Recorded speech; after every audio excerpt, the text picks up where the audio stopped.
Jammu Kashmir assembly ఎన్నికల తుది విడత పోలింగ్ ప్రశాంతంగా ముగిసింది. చివరి విడత పోలింగ్ లో 65.48% మంది ఓటర్లు తమ ఓటు హక్కు వినియోగించుకున్నట్లు ఎన్నికల కమిషనర్ తెలిపింది. జమ్మూతో సహా 7 జిల్లాల్లోని 40 అసెంబ్లీ స్థానాలకు పోలింగ్ జరిగింది.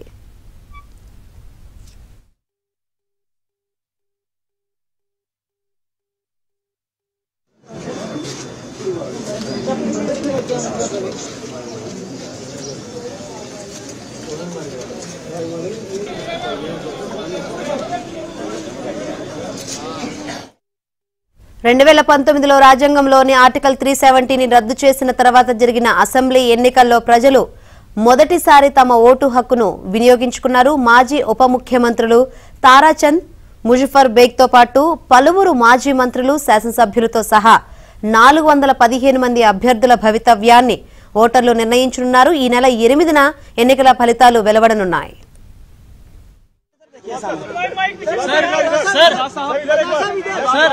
रसूलुल्लाह को लेकर जिस तरीके से प्रोटेस्ट हुआ, क्या कहेंगे? आखिरी दिन नहीं है।